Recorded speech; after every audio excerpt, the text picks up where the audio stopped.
Hello and welcome to the Film Pulse podcast. This is episode number 298. My name's Adam Patterson. With me today, we got Kevin Rakestraw. How are you, Kevin? I'm doing all right. All right. Nice. Yes. Yes. This week on the show, we have two reviews lined up for you with Dean Fleischer-Camp's Fraud and Andrew Bajolski's Support the Girls, along with someone we're watching on the watch list, and new releases in theaters, VOD, and Blu-ray.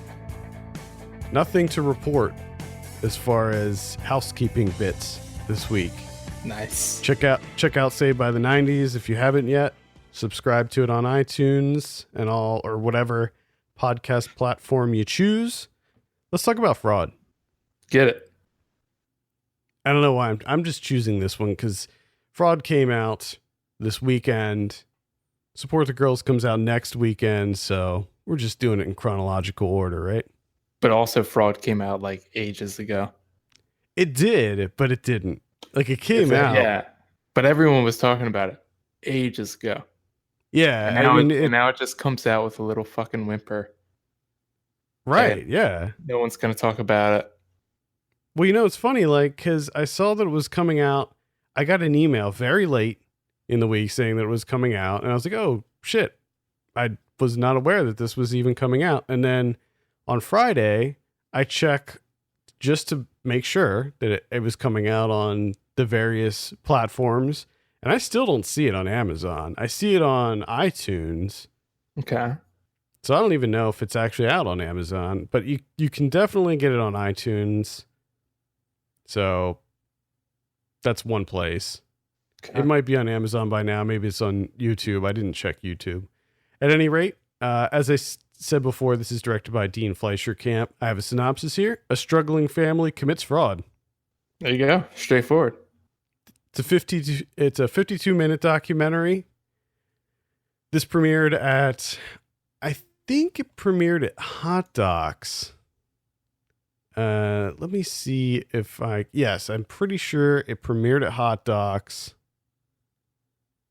And then played a bunch of other festivals like BAM Cinema Fest and Fantastic Fest. And this is one of those that seems to play like a steady string of festivals. Yeah, it's still playing. It still has theater engagements. I checked their website and it's still going to be playing in several different theaters across the country. So give it a look. If it's playing in your area, you can go to the website, because they have it updated there. So this is a really interesting sort of experimental documentary, I would say. Mm-hmm. As the synopsis states, it's about a family who is struggling with money, and they decide that they're gonna, first of all, the patriarch of the family, he records everything. He records their whole lives. And they run into money problems, and they decide that they're going to commit some fraud, and they burn down their own house and collect a sizable check from that, and have some fun with that money. And it seems like they sort of maybe commit some other frauds also. Well, they definitely do with the car, but they're just committing fraud left and right, it seems like, honestly. Now, before going into this film, Kevin, did you know sort of what this was all about? Sort of the only thing that I knew, gimmick, I guess. I knew that it was YouTube videos, and that he edited them to make something. So I knew that from the outset that this wasn't real. Quote unquote, yeah. Yeah. And it's odd. It's one of those things where, like, the idea of it it's genius. The execution is pretty damn impressive. But the actual task of watching this movie is a fucking nightmare. Because the editing It is oh my God. it is just like 1 second, 2 second, 1 second, two Yeah, second, it 1 second, and you're just like, I don't this I and you know, I knew from the outset that it wasn't real and it was just kind of like a manipulation, and I'm just like, this is oh my god, this is just whiplash. This I can't handle this.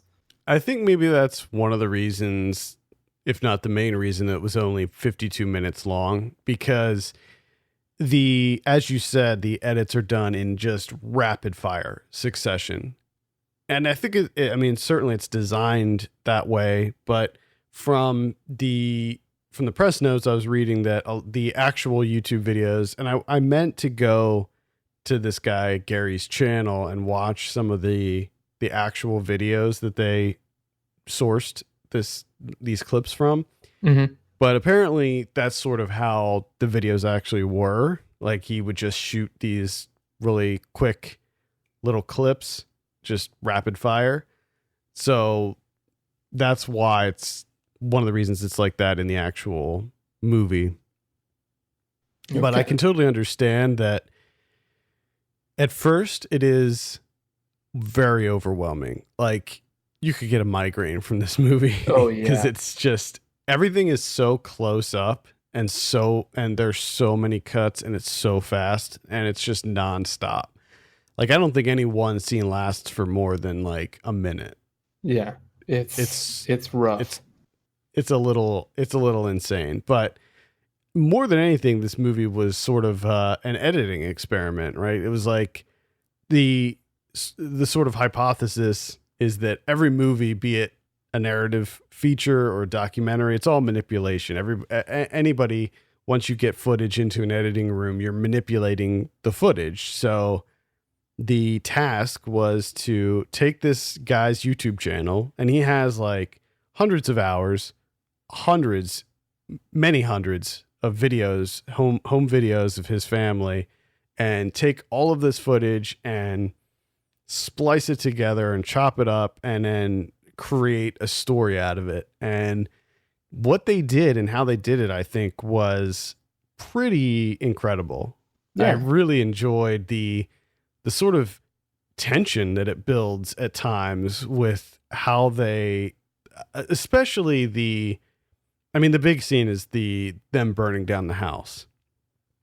Like, I think that that's probably one of the big culminating moments in the film, like them looking up how to do it, and Yeah. then the actual setup of like spraying the stuff on the floor and pouring the gas and It's also just really funny too because it knowing that it's cold from these YouTube videos from this guy of him taking just footage, just hours of footage of his family, and you're just wondering like what is the actual context of all this shit? Like why are you filming this?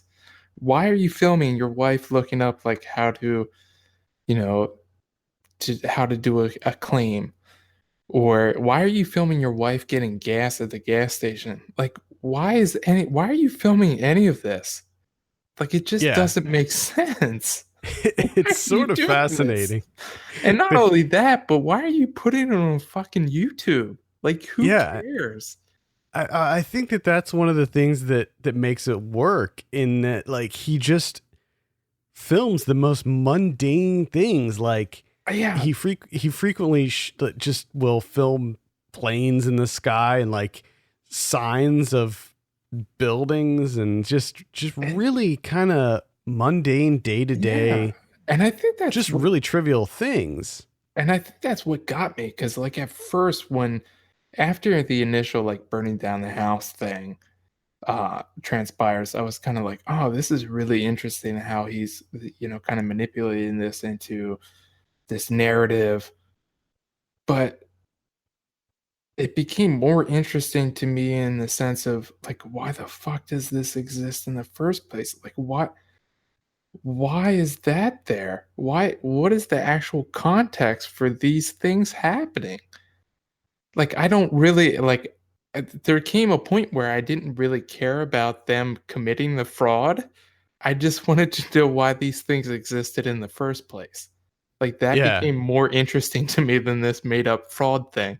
It was like, why are you filming this right now? It is interesting too because like going into it, I knew that it wasn't real in the sense that they were actually committing the fraud. So I knew what it was going into it. My wife did not know. So she was completely fooled. She thought that what was happening was a straightforward documentary. And I think Yeah. that if you go into it not knowing that, you will be convinced that this is something that's taking place because they splice together the footage and they edit it in such a way that it is completely seamless. Like there's nothing that in it that might make you think that it's fake. Yeah. Well, I think the other thing that got me that maybe kind of connect to it is that it's around here, which I wasn't expecting. Yeah, Like they go to Hershey they're Park. they're pretty fucking close. They go to the Jigger Shop, Yeah. which is like right here. They go to Hershey Park. They're in Christiana, which is not that far outside of Lancaster. It's like right by Paradise. I mean, like, and the funny thing was is they're on the roller coaster, right? And my wife is like, they're at Hershey Park. I'm like, how the fuck do you know that? I'm like, it's not Hershey Park. And then the very next scene is them in the Chocolate World ride. And she's like, yeah, I Yeah. know my roller coasters. I know Hershey Park. I'm like, how the fuck do you know that? Like, you saw like one clip of the background and you know that it's Hershey Park. So I think that, like that, I think that helped me because if this happened like somewhere, because there was at least like an interest to me, like where are they going to stumble upon next? I was, even though I knew the secret, it was still a really enjoyable watch for me. And there is, if you're curious to see how they piece this together on YouTube, there is a video called Anatomy of a Scene, and they it's put up by Memory, the Dean Fleischer Camp's company that produced this movie, and it actually has a screen share of them putting together the house burning down scene, the house burning scene, and it Mhm. is really really cool to see them actually do like a screen share and show you the clips that they grabbed and how they spliced them together. Like for instance, there was the house burning down, and that was just another clip that they found on YouTube. So they just pulled another clip of a house burning down, and then they put that next to a 4th of July video that the family had. So when you see it, so you see the house burning, and then the next scene it cuts to one of the daughters, and like the fireworks are going off in the background, but it's like lighting up her face. So it makes Mhm. it look like it's the reflection of the fire from the house. And Okay. it all goes together so perfectly. I was just so impressed. Well, I think the other thing that gets me too is not only was he able to manipulate these images to create this narrative, but he also does a bit of like character development Yeah, with that I yeah, like I want the the fucking dad is obsessed with butts. yeah, Like I'm it's really glad you constant brought that up. throughout. He is fucking filming asses left and right, just constant. And then Yeah. there's this whole thing of like he's like the only thing that I learned from this guy is that he loves butts. He loves catching butts on camera. And he'll occasionally turn the camera on himself and just say the proper noun of what's happening right then and there. Like as he's tilting his head back with his like he's just he's such a bizarre person. Yeah, he's kind of a goof. Yeah.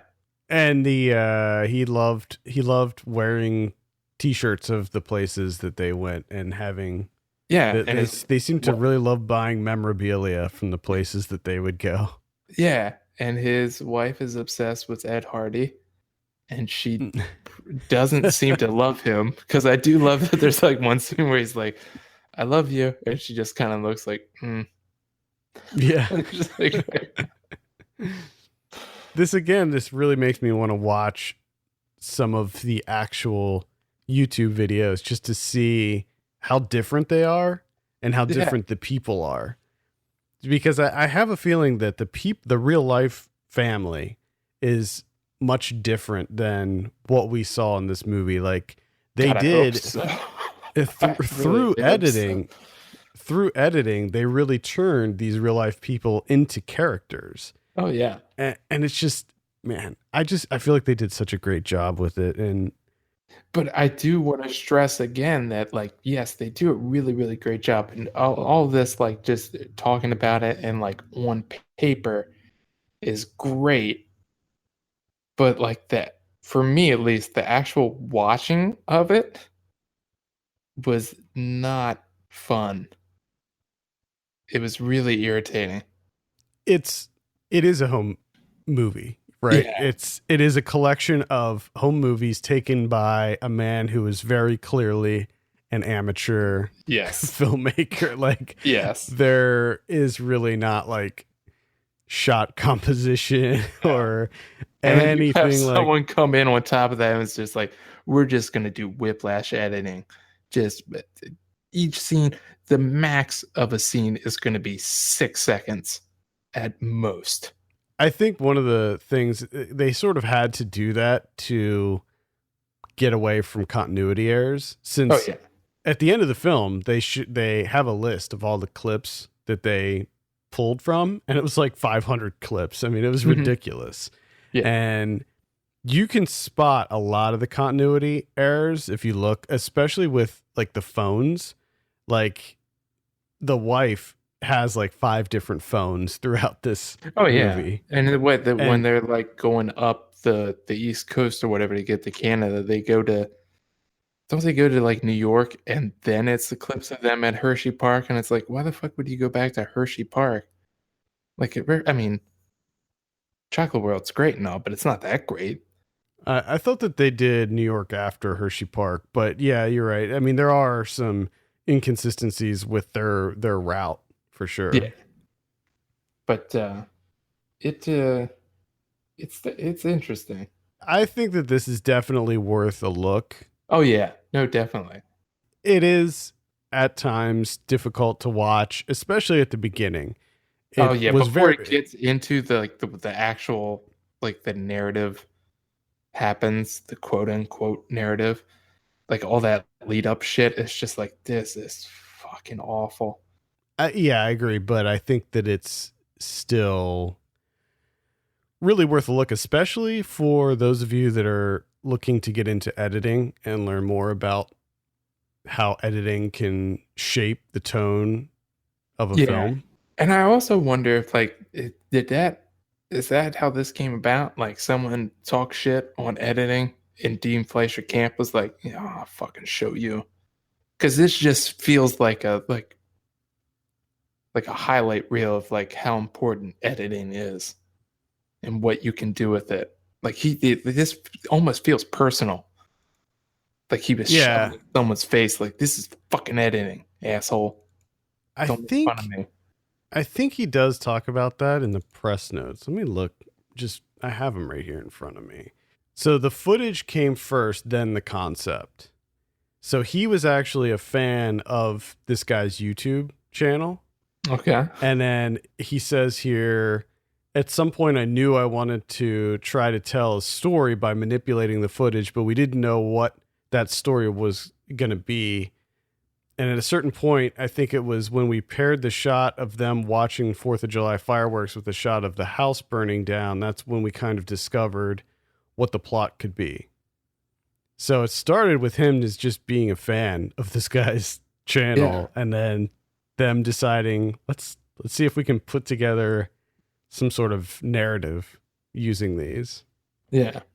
It's actually a really, really good narrative too, because it plays with these themes of like consumer culture and stuff like that, like the like material possessions and how I'm glad you brought that up because I just completely forgot about it until now with you saying that. The way that this movie ends, I've never seen that before with the Apple launch thing. Yeah. That was maybe the most disturbing thing I've ever seen in my life. The iPhone 5 launch. Like, Yeah. that was insane. Yeah, that's how it happens. Why? I don't know, especially because you can just pre-order them and have it delivered to your doorstep day one. Yeah, it was just that was a shock. I knew there was like a whole thing, like people lined up and everything, but I didn't know like everything that went into it. Yeah. I mean, to be fair, it's not just Apple products that happens with. Like whenever they release a new hot shoe, every shoe store that has them in this city is there's lines around the block for shoes that come out. But do they like come out and like hype them up and then like give it high fives and you go like through Maybe, I don't know. the I definitely never stood it around just to see that. it just seems really bizarre. Yeah, it is. It's a little silly. It's a lot silly. It's not a little Oh. silly. It's a lot silly. I mean, I've been present on launches for certain products, so Were they like maybe that? I'm Because if they're like that, if you ever go to one of those fucking things, you got to bring me with you. Because I want to see you experience. Because the Adam that I know, oh no, I I want to never see what participate Adam. in something like I want to I see get the Adam that product and I leave. the Adam that I know. I want to see him go through the fucking high five gauntlet of Apple.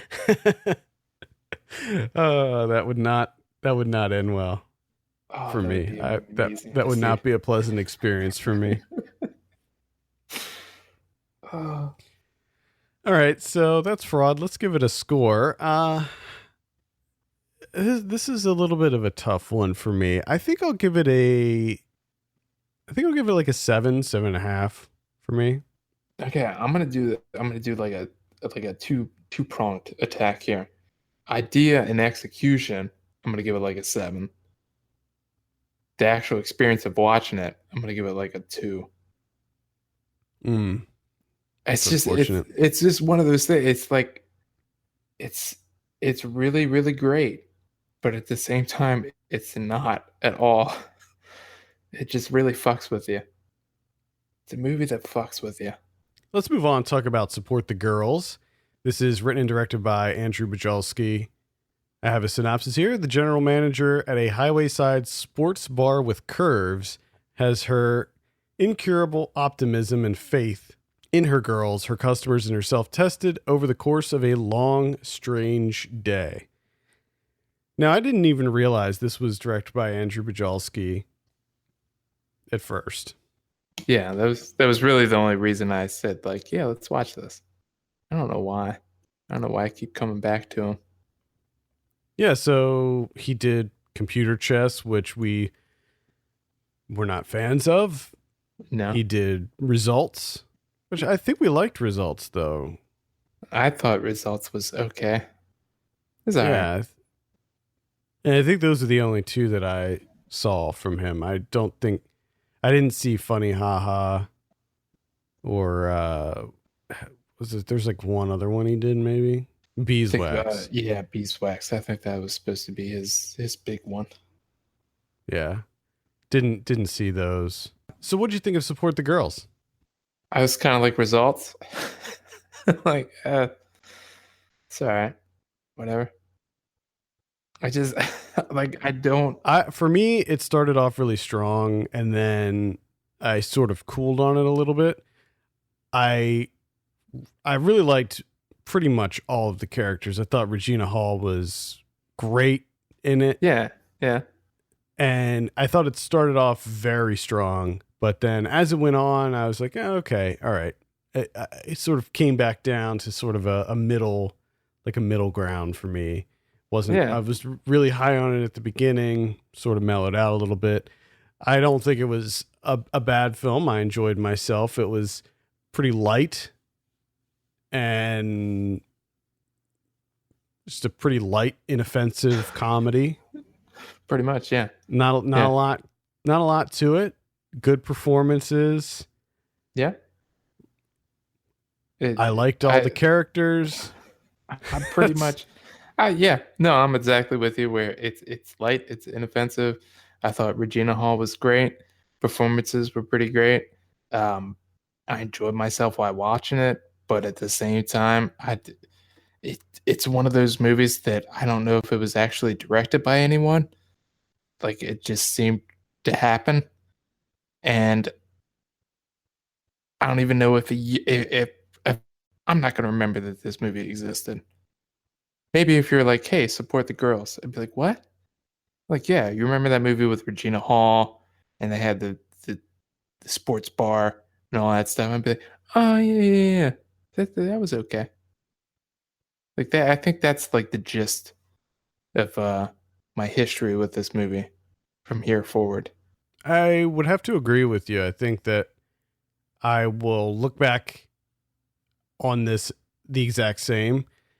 The I thought that the representation of what it's like to work in a restaurant and the various fires that need to be put out on a daily basis in a restaurant environment were very accurate.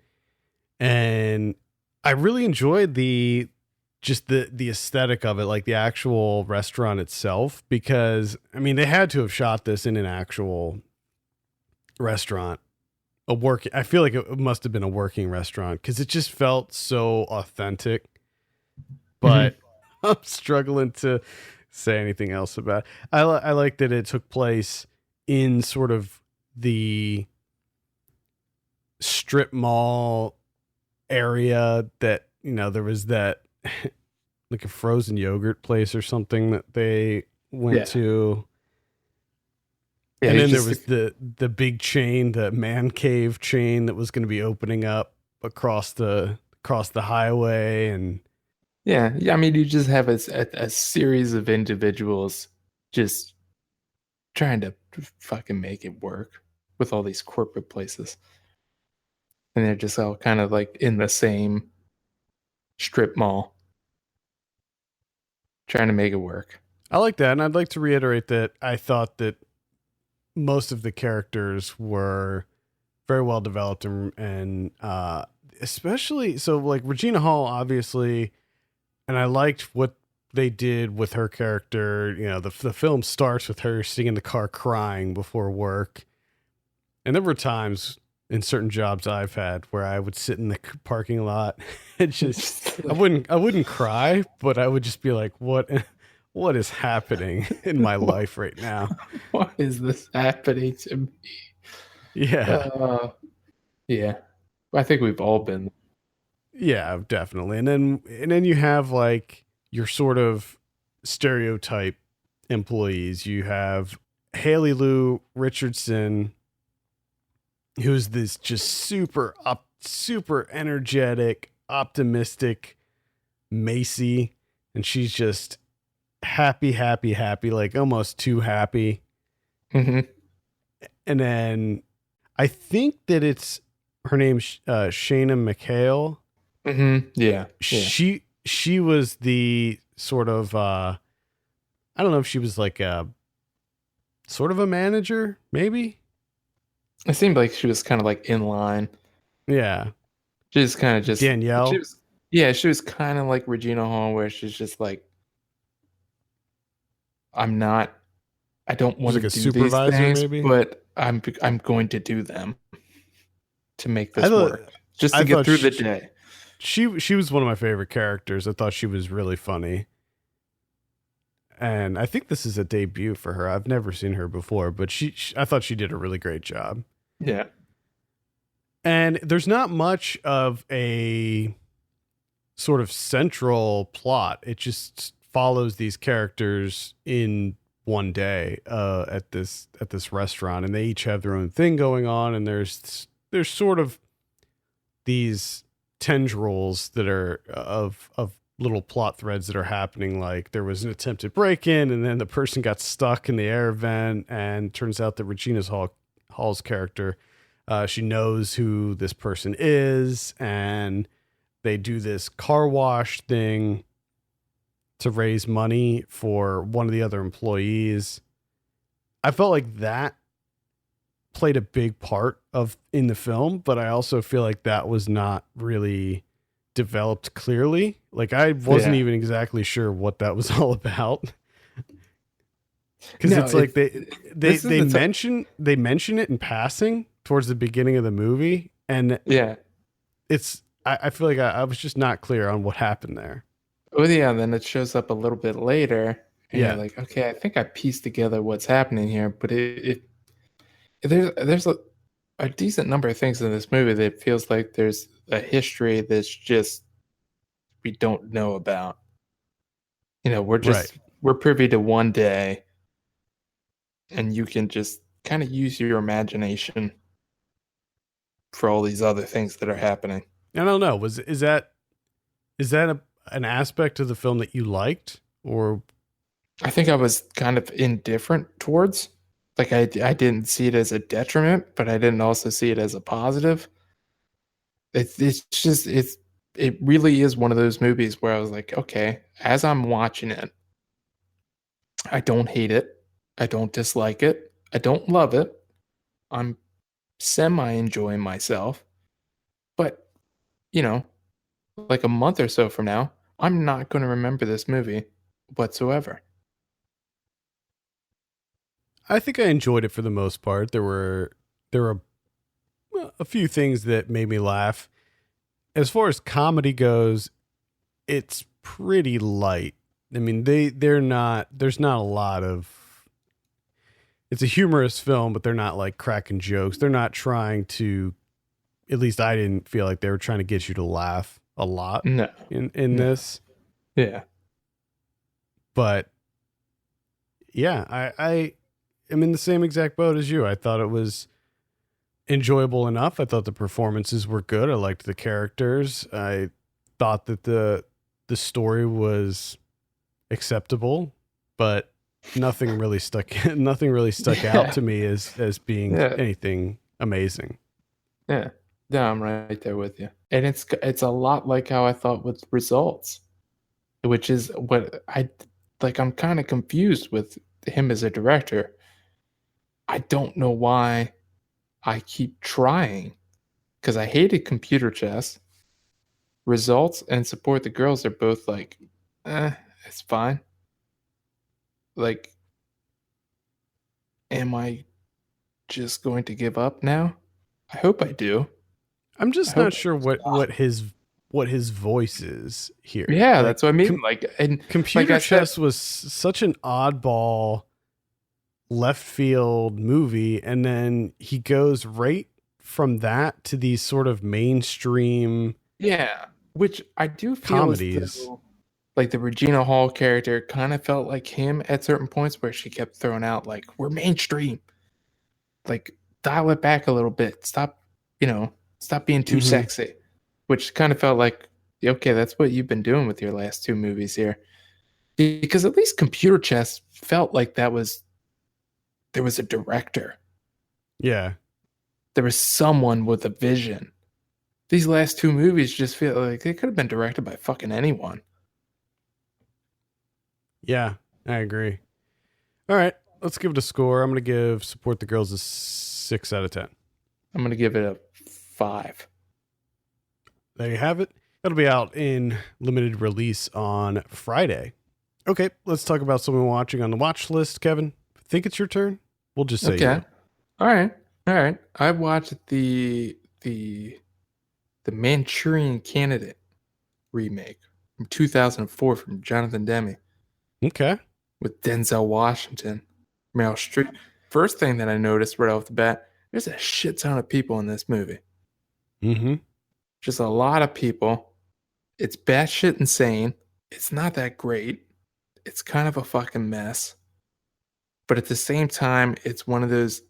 It's kind of like a car wreck where it's a fucking mess. Doesn't make any sense really, but you can't stop watching it. And I think it helps because of Denzel Washington. I think I'm just going to admit now that I can pretty much watch him do anything. It doesn't matter how bad the movie is. If Denzel's at the center of it, I'm hooked. Okay. You're He you're keeps just me he keeps me you're hooked. you're Denzel man. I am a Denzel man. He is such a great actor, and he does a fantastic job in this one. Jeffrey Wright also has a great performance in this.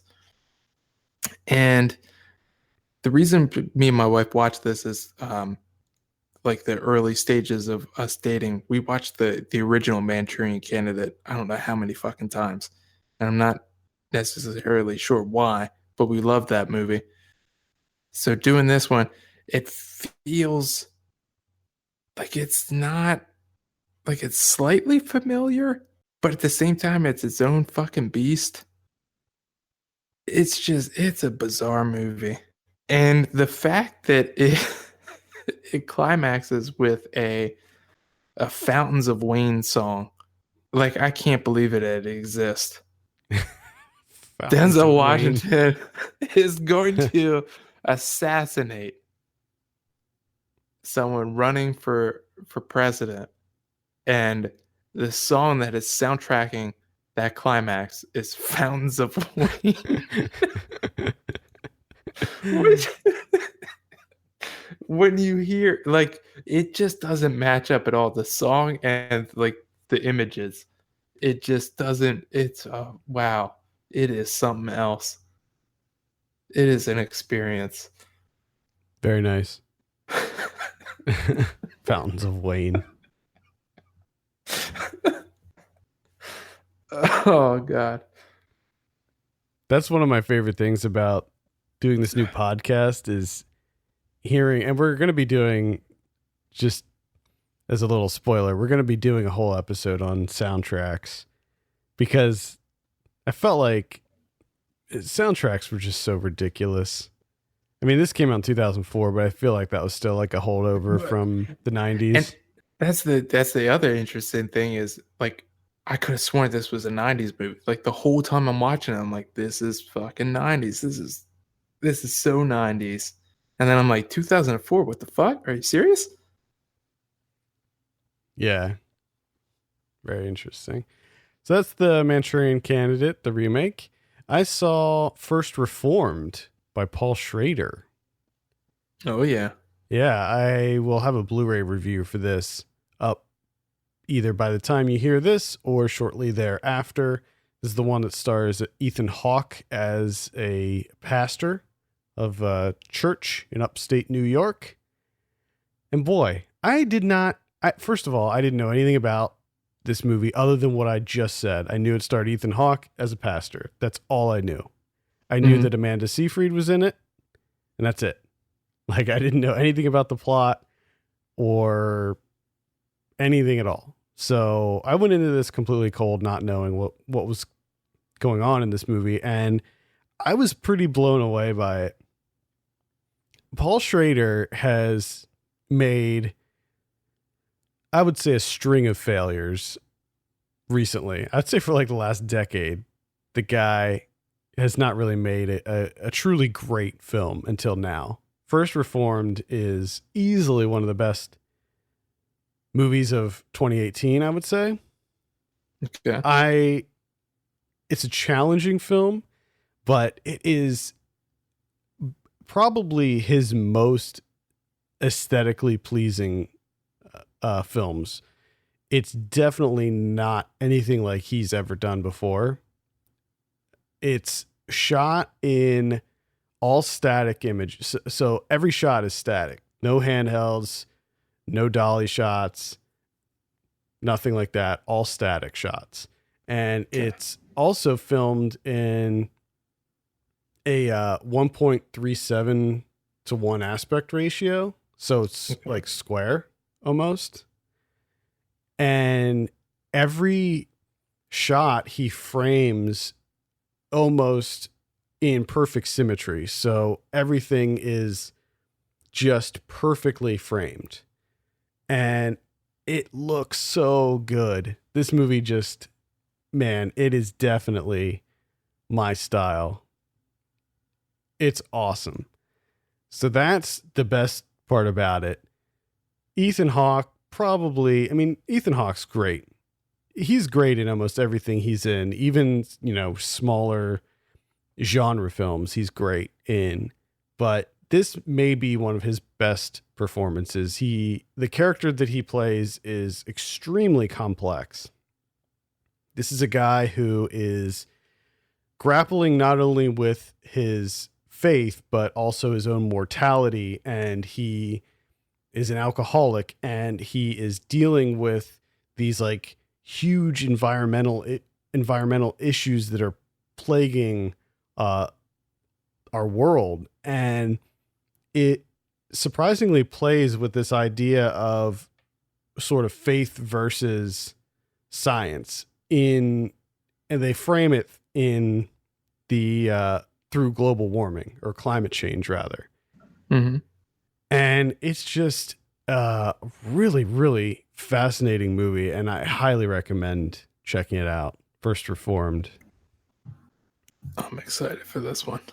Yeah, I thought it was excellent. I think maybe there's some scenes of it that maybe you will have a problem with, but I really liked it. There's some kind of almost surreal things that happen in it. Ooh. But it also turns into like this suspense thriller at the end. Ooh. And you're just like on the edge of your seat because I'm not going to give anything away, but there's things that happen that like tension just mounts, and it's a really, really surprising film. Just, I had no idea that it was like this going into it. Also, Cedric the Entertainer is in it, and he plays sort of the pastor of this mega church that is nearby that I don't know if they like bought Ethan Hawke's church or just helped them stay afloat after all of the people in his congregation left for the mega church. Okay. And he's great. I mean, this is like by far his best performance, and it's a dramatic role for him, which I haven't really seen him do too many, maybe not any dramatic roles. I can't recall, but he's fantastic in it too. So yeah, it's definitely worth a look. I'm looking forward to that one. You should. I saw Love, Simon, and this feels like it was made by an algorithm. This feels like a targeted ad. And from the outset, like the first, I don't know, like the lead up to is like the maybe 15-minute mark, 20-minute mark. It is overwhelming until it gets into the story of him, kind of talking with someone online, sharing emails back and forth about them kind of like sharing the secrets that they're both gay and kind of like what they're dealing with and kind of opening up to each other and kind of being supportive to each other and inspiring each other. And then, of course, this one kid comes across it and he's like, and he uses it to blackmail him. Like, you got to help me get with this girl or I'm going to tell everyone that you're gay. And then the kid, Simon, just decides, okay, I don't want people to know I'm gay. So what I'm going to do is just be a huge fucking asshole to all my friends and just manipulate the shit out of them. Just be a fucking dick. And then in the end, we're going to cheer because like everything works out for him. It didn't work for me. I heard Number good things one, about it, but yeah, I mean, like I'm sure if you're gay, I'm sure if you might see something there that you're able to connect with. But I like the Simon kid, like what he does for me was just like, yeah, I can't forgive you for what you're doing. Like you're doing straight asshole things. Like I understand that it's a rough time with high school and everything, but wow, like you are treating your friends like shit. And then it's just kind of like brushed off to the side, like, yay, we're all coming together. We're big time friends. And it all works out in the Yeah, end. we're all happy. Fuck it. As Ryan would say, happily ever after. And it's just like, dude, like that guy was like a fucking big time asshole for like almost an hour of the film. We're just okay with it. That's love, Simon. I saw Minding the Gap came out this weekend on Hulu, actually. It's available on Hulu. It's a documentary directed by Bing Liu. I thought for some reason, I don't know what I was thinking, that this took place in New York. It does not take place in New York. So I erroneously said that last week, I think, that it takes place in New York. I don't know why. I like Minding the Gap. I just, for some reason, assumed that. I remember seeing clips from it and it looked like they were in a city. And I don't know. I just filled in the blanks, I guess. But anyway, it takes place in Illinois. It's like a small town in Illinois. Okay. And it's about three friends who are skaters, and it starts off as just sort of a look at who these three people are, and one of whom is the director of the film, and their relationship with each other, where they met, and then just a lot of skate footage, which is, first off, the skate footage in this movie is great. Like, it is really good skate footage. If Bing Liu doesn't have a future as if he doesn't want to make more like documentary films or move on to narratives or something, he could easily be hired to do skate videos, because he is really good at shooting skating.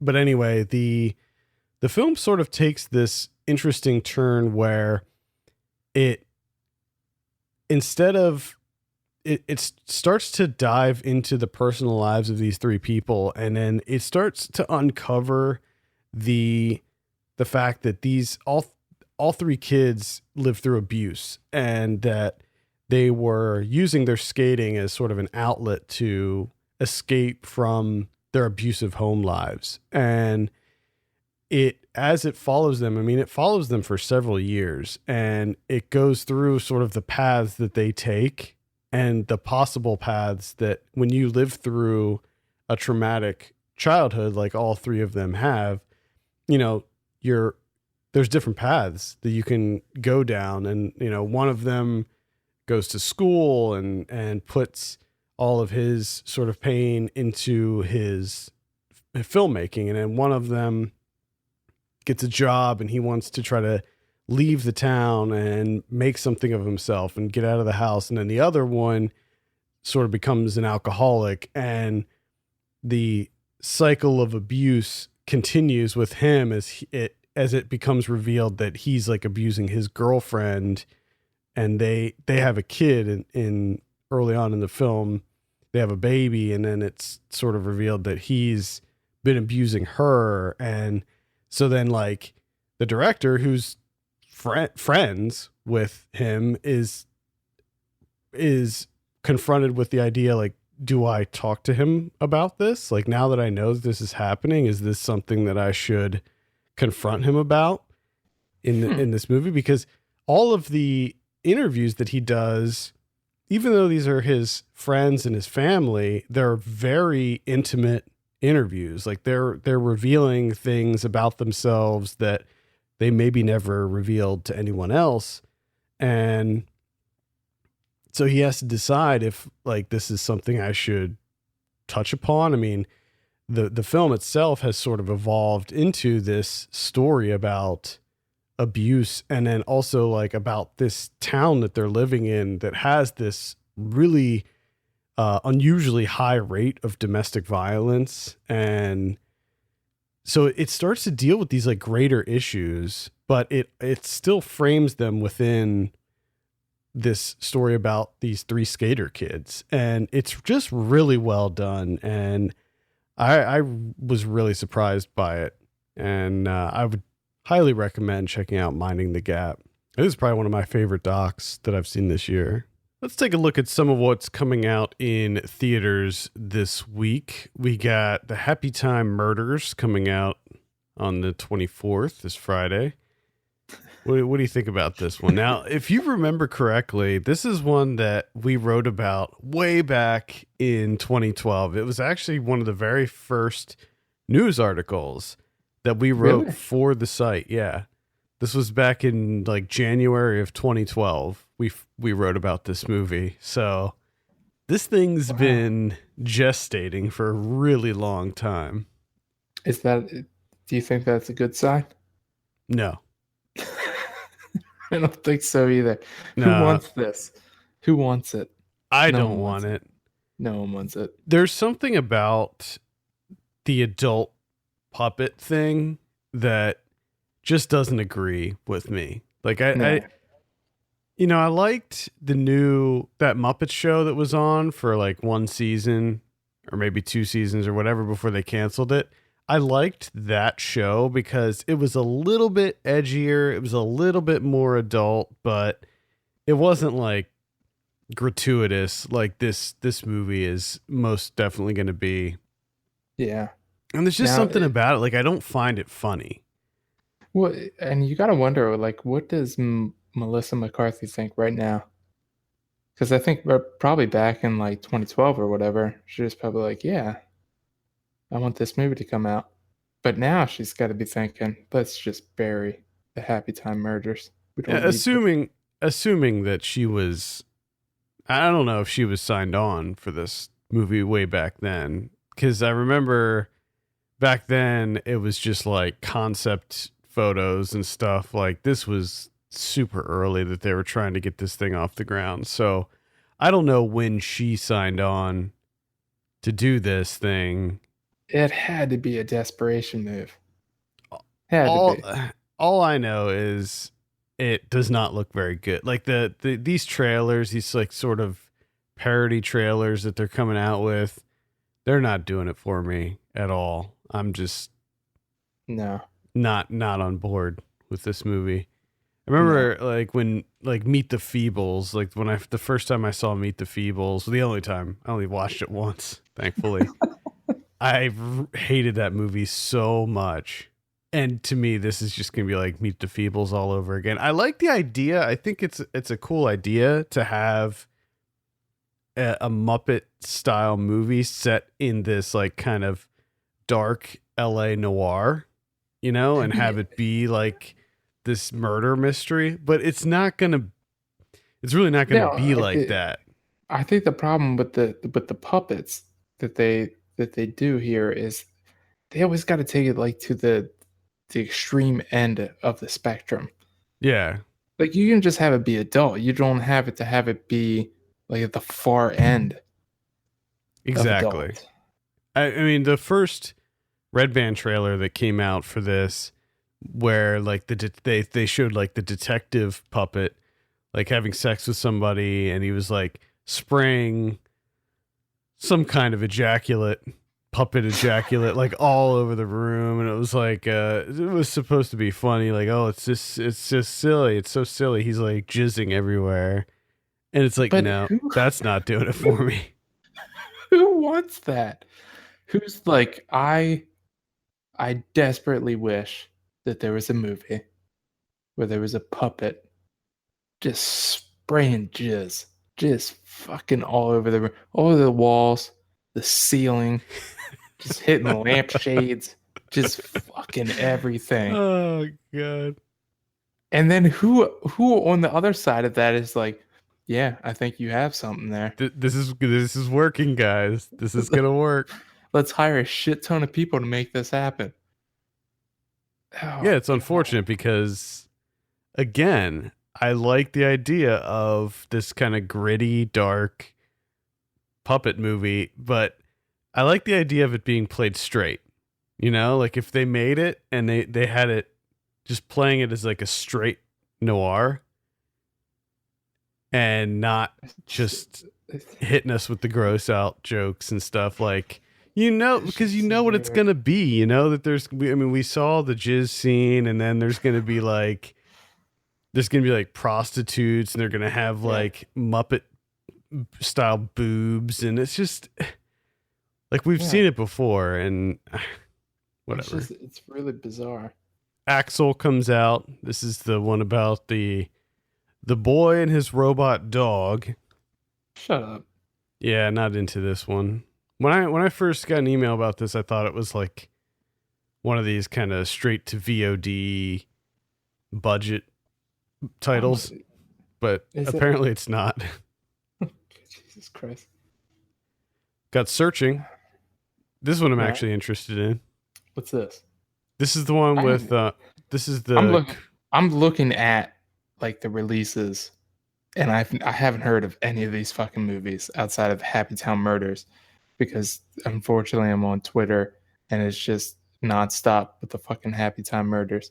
But Mm. all these other movies I've never heard of. You've never heard of Searching? This is the one with John No. Cho. Nope, never heard of it. And it takes place, it's one of these that takes place all on a computer screen, and it is about him. His daughter goes missing, so he's searching for his daughter by like looking through her social media posts and stuff like that. It's a thriller. Looks good. Right. I'm interested in it. I learned more about the technique that they use to capture this for these movies that take place all on a computer screen.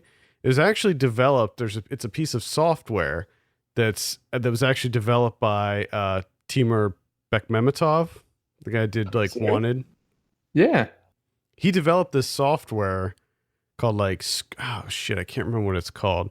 It's like Screen Live or something, Live Screen, something like that, where it's essentially like recording software. That's bizarre, because if you think you have like a screenshot, which is like computer photography, Mm-hmm.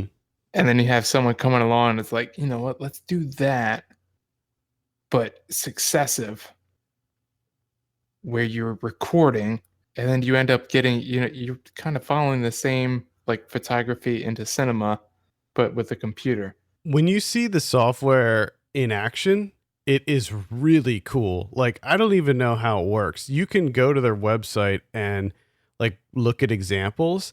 It's essentially like you're recording someone's actions on a screen, right? Yeah. And then you play it back as if it's a video, but you can still interact with what's on the screen. So let's say, for example, you record a video of you going to a website and clicking on a YouTube video and watching a YouTube video, right? So that's your video. You going to YouTube, playing a video, watching it, maybe commenting on it. I go back and I watch this video of you pulling up YouTube and all that. However, I can then, if I see a link on that YouTube page that you pulled open in your video while it's playing, I can click on that link and it takes me to that actual video. So it's like you can manipulate the video live in real time. It's so incredible. Like that you can like real time edit. Yes, that's exactly what it's for.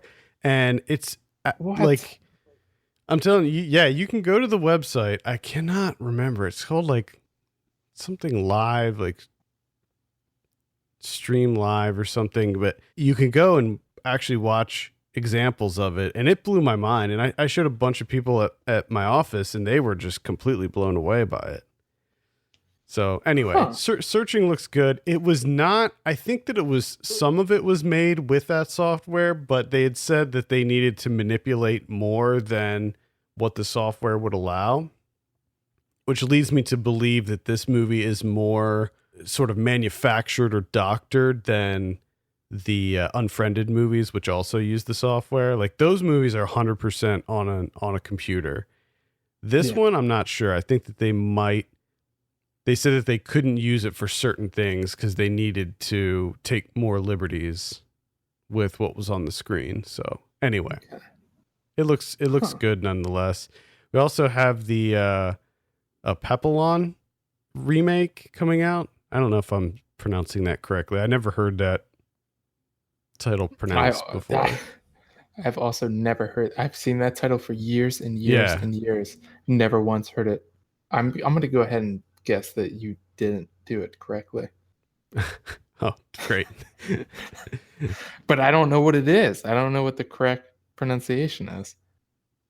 Either Never heard of way, it. very famous story about it's a prison, like a prison break, right?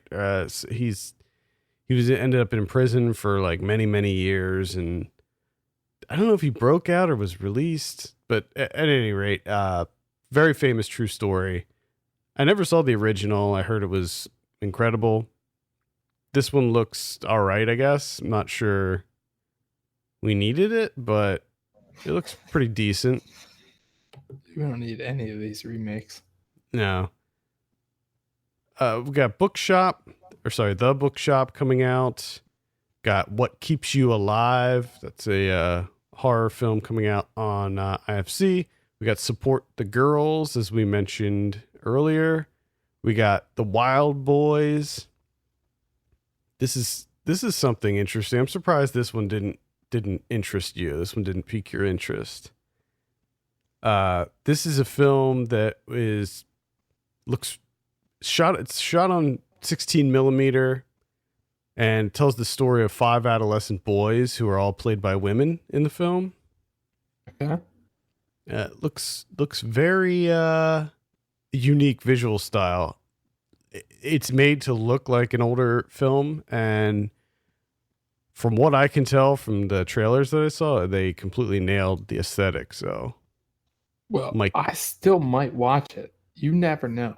Yeah, I might give this one a look. On VOD this week, on the 21st, we have Do You Trust This Computer? That's obviously a technology documentary.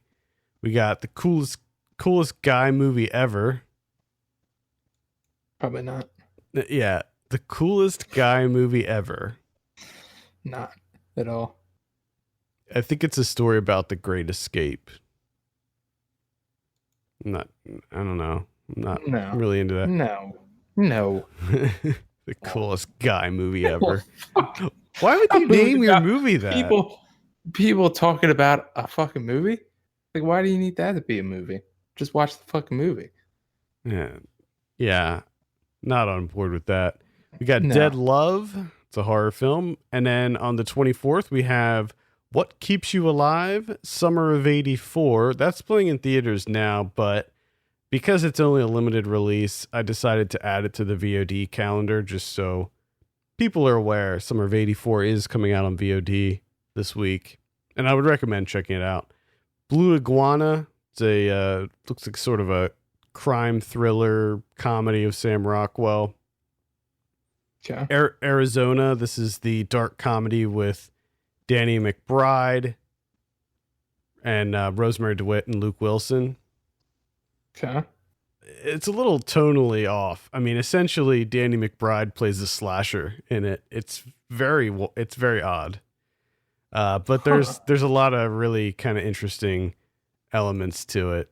All right, Blu-ray this week. We got Deadpool 2 coming out. I'd recommend seeing that one. I enjoyed that one more than the first one. I wasn't actually a big fan of the first one. I talked about it before.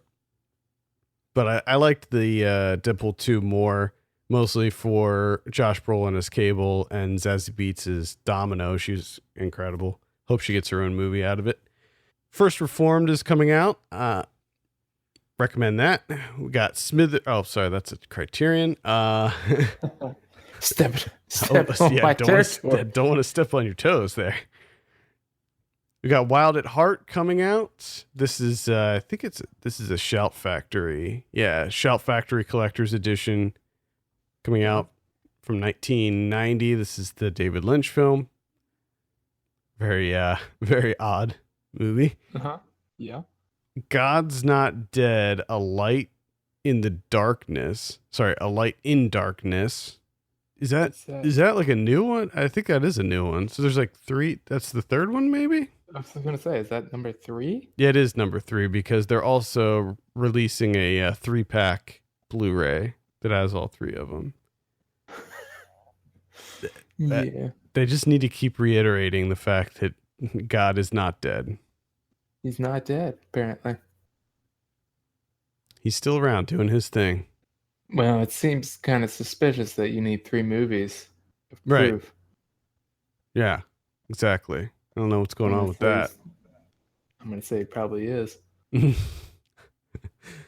Action Point coming out. Talked about that last week. Don't recommend. Blackwater. This is the one with Van Damme and Dolph Lundgren. Hell yeah. Yeah. Everything that's old is new again. Sure is. Got Jackie Chan, Bleeding Steel coming out. The synopsis for that. I read the synopsis for Bleeding Steel, and I was just like, I am intrigued. Yeah.